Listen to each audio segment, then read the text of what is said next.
Welcome back, ladies and gentlemen, to what to expect from character in Season 4 of Cobra Kai. Now, I've done a previous one on Hawk. If you haven't seen it, go and check it out. In this one, I'm delving into the new age Karate Kid. That is Miggy. Now, where does he go?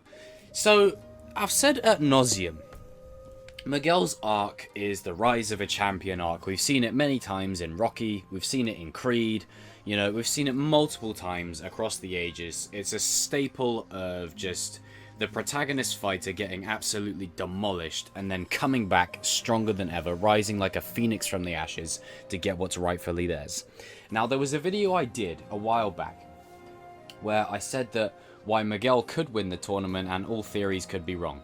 I know that it's heavily, you know, pushed forth, by myself included, that Cobra Kai should win this tournament, absolutely. But I do want to throw out the possibility and potential, you know, nature, that maybe Miguel could do it again. You never know. Now, in my opinion, would it make for an interesting story if Cobra Kai win it? Not as much, but if he wins it again, you know, the character... I love this character, okay? This character, this is my boy right here. In Season 3, at the house fight, when this dude started kicking the crap out of Kyla, I was like, that's my dude. That is my dude right there. Hell yes. But the thing that fascinates me with Miguel's character more than anything, right? And as I've said, Robby's got that win written all over him for the tournament. But Miguel has something bigger than the tournament. He has something bigger than just an All-Valley win. Not only has he already won it once and can become a two-time champ, I want to talk about how much of a hybrid Miguel is of both Daniel and Johnny. He is literally a hybrid of the both of them. He's sort of like... There isn't a chosen one in Cobra Kai, okay? There isn't. I know there's been videos done on it, but there isn't a chosen one in Cobra Kai. It's not that kind of story. But Miguel is definitely the most balanced out of every single kid fighter for me personally. He has a little bit of column A, a little bit of column B, and I feel like we're only going to see him go from strength to strength to strength. And I feel like this is just the start of him tapping into that Miyagi-Do teaching, where Miguel's fighting has been very offensive based. He has some defense that Johnny's taught him with the pinching, you know, the tennis balls and all that. But I feel like now that he'll get the cream of the crop defense from Daniel LaRusso, and he's got the offense of Johnny Lawrence, this is what all great masters want their students to do. They want to be what they grow beyond. You know, how can my students reach the potential that I've always wanted to, but I want them to go even further than that? And that's where Miguel will go. Miguel is in that position where he's not just the new Karate Kid. He is the birth of something new. He's taking a little bit of that side, a little bit of that side, combining them both together. Now, could he win the All-Valley? Yeah, possibly. Would it make for an interesting story? Not to me. But I do see Miguel getting another major win in some kind of fight coming up soon. He'll get a win this season in some way, shape, or form, if it's the All-Valley or otherwise. But Season 5, how that plays out, there could be some kind of fight happening there. Miguel will definitely win that. The show is at its best, I feel, when it centers around Johnny and Miguel. The bond between these two characters is so strong and is such a draw to this show. You've got the, you know, especially where it started from. You know, the show does what George Lucas did with the Star Wars trilogies, is he would hire actors when they were younger. So as they matured, he could use their maturity with their performances. So if they were younger and maybe like a teenager, like when Sholo started Cobra Kai, you know, he was really scrawny, really small. And now you look at him, he's developing into a man. That's because they're using his maturity as he's growing up to also not just instill it into the character, but to physically see it on screen, that there is a different version of Miguel here than the one is in Season 1. It's still Miguel, but after all the journey that he has gone on, he's only going to go from strength to strength and go even further. And I cannot wait to see where Miguel ends up at the end of this show. As I said, Robby and Hawk are the two that I'm keeping my eye on mostly, but let it not let it not be said, or let it be not said, excuse me, that Miguel has such potential that I really feel like he could be the bridge between both Daniel and Johnny and their styles forever. You know, I don't see them splitting in that kind of way again. I don't see them beefing with each other in that kind of way again. And I think Miguel can be the bridge for that. If you remember the car scene in Season 3, where Daniel says to Miguel, you know... No, Miguel starts the conversation with, you know, I think he was just upset because Ali was his first love. And then Daniel says, she was mine too. The look on his face instantly is like, huh, oh, that's interesting. Johnny never really mentioned that. And that gives him the perspective. Miguel has this, he has this ability to see both sides of the coin, both sides of the spectrum. Like when Sam approaches him in the hospital, and even despite everything, Miguel still defends Tory, you know. I don't understand why, if I have to be completely frank. But he still defends Tory and says that Tory's had a rough life, which is something that I'll delve into in the video about Tory, and I hope that they really expand on her this season. But with everything that's Miguel, I just cannot wait to see where he's going to go. Could he be a 2-time champ? Maybe. I don't know if he will this time, but could it happen? Yeah, maybe. But I think the best thing about Miguel's character going forward is beyond the All Valley. It's that he's a hybrid of Johnny and Daniel. This show has a lot of hybrid fighters. Hawk has a bit of everyone, you know, Robby has a bit of, you know, them, and Miguel has a bit of them. Sam will now get a bit of them. They're all hybrids, but I think Miguel will be the most balanced, the most nuanced. I love that word. And I just feel like it's just exciting to see where he's gonna go. You know, one of the things that I love about Season 3 is when you take Miguel and Robby out of the equation, you allow other characters to flourish, like Sam and Hawk. Those two really stepped up a level, and now you've got that development, and now you've got the development that Miguel can get. It's going to be insane. I think I speak for everyone when I say one of the key standout moments of the trailer was when Miguel was standing side by side with Daniel. We have the two Karate Kids, the OG and the new generation, standing side by side, ready to do kata and paint fences, you know, and I can't wait for it. And even if Cobra Kai win the All Valley, right, let's just say they win the All Valley. If there is a fight after it at the end, please believe Miguel's definitely going to be head and shoulders above most of those fighters.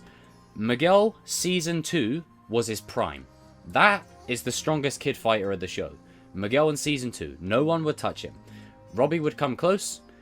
Sam could put in a bit of a fight, but she would get creamed. Hawk, no. Miguel Season 2, that's the strongest of the kid fighters. And if he gets back to that level and goes further than that, I'm just saying, you know, and this is good. This is a good moment because I'm going to use this because whenever I talk on Robby's character and the little details that are within his story and why he's completely misunderstood, people often label me as a Robby fanboy. Well, I've just given you a good 8 minutes of me fanboying about Miguel, so I'm not a Robby fanboy. That doesn't make sense. So, nuance, people. Anyway, I like to address it. Anyway, back to the point. Miguel is a hybrid. He's only going to go up and up and up and up and up. And if he does retain and he becomes a 2-time champ, it will be good. But I think what Miguel's arc will be realizing that, you know, hey, I'm not defined by a trophy. You know, that's what Johnny's whole arc is tied to, that I am not defined by a trophy. This trophy doesn't make me. This trophy doesn't define who I am. It's my choices. It's my decisions that define who I am. And Miguel, despite the odd thing here or there, hitting Sam while drunk, you know, I'm not going to get into that, and, you know, cheating on Tory with Sam, those two things aside, Miguel, for me, has made the most balanced decisions out of everyone. He's made the most right decisions out of everyone. He's made the most mature decisions out of everyone. Besides those two I just mentioned, okay? Context. Context is important. Besides those two I just mentioned, Miguel has made consistently the right choices whenever he can. And he's got a good heart. He's a good kid. Is he an aggressive fighter? Absolutely. But when you take into context that he was bullied, you know, probably wherever he moved to, and then he was bullied by this Kyler jerk, you know, with that weird gelled up hair in Season 1. I'm glad Kyler got a badass hairstyle in Season 3, because that first hair was Jesus Christ. When you take all that into consideration, of course he's going to be an aggressive fighter, but deep down, Miguel is a good kid. He always has been. And a big reason for that is his mum and Yaya. Having those two in his corner is exactly why Miguel is able to make the right choices, i.e. the school fight. When he has Robby down and out, he puts his arm down and says, I'm sorry, because he sees the bigger picture. Everything comes full circle with what Johnny told him. And obviously, you know, Robby lets his anger get the better of him and he boots him off the staircase. But this is why I will link it to Robby. Robby doesn't have that. He doesn't. Hawk doesn't really have it too much either, from what we've seen. You know, that's why Hawk and Robby they manifest their anger in so many different ways, because there's no one to really bring them back to center. With Miguel, you've got Johnny, you've got Yaya, you've got Carmen, you've got people around him who love him. And everyone's drawn to him like gravity because he's a good kid. And that's what I love about Miguel. He's got the purest of hearts. He's the kindest individual. And yeah, he's slipped up here and there. He's done some fuck-ups, you know. We've got to keep that same energy and hold people accountable. He's done some things, right? As I've said before, hitting Sam while drunk, and, you know, cheating on Tory, I know. But aside from those two things, he's been consistently, for me personally, the one who's made the most right decisions. And I feel like Miguel could actually surprise everyone and be the reason Robby comes home. Don't be surprised. Because the videos that I've done pertaining to these two characters, they don't really have a rivalry. They do not. Their rivalry is based on misunderstandings and perception of when they walk in at the wrong times. Sam and Tory, now that's a rivalry. Tory wants to kill Sam. And Sam has to keep defending her ass.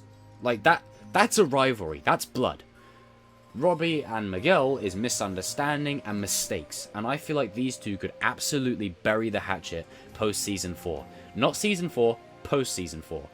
I feel like one thing that's going to happen in this All Valley, when Robby reached his hand out to Miguel in Season 1, and Miguel pulled him down to injure his injury even more, what if there is that exchange again, but instead of hurting each other, they do this. Hands together, mutual respect. These two it will be a long time before these two are like, hey buddy, how are you? Yeah, woo! It's going to be a long time for that.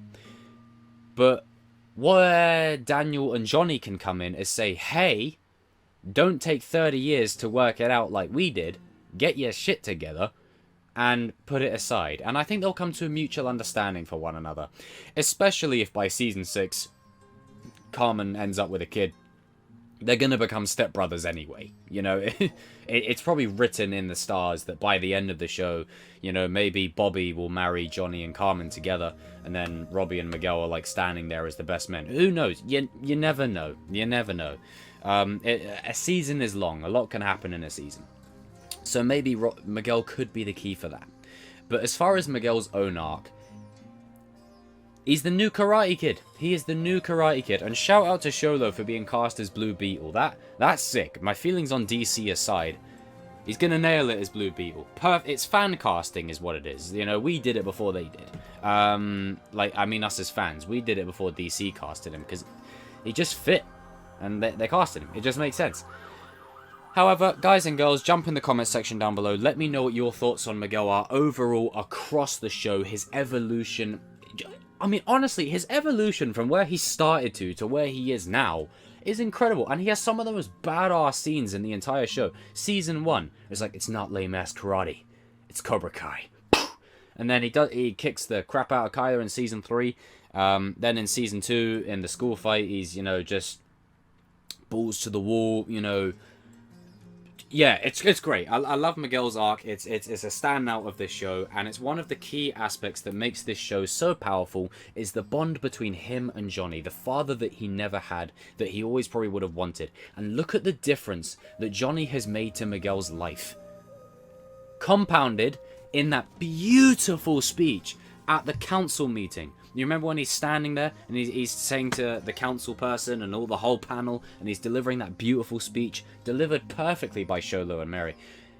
But, you know, he talks about bullying and how you can't get rid of it, and you need to teach kids how to defend themselves, not just physically but mentally as well. Sometimes scars you can't see are the ones that hurt them. But absolutely beautiful. Whew!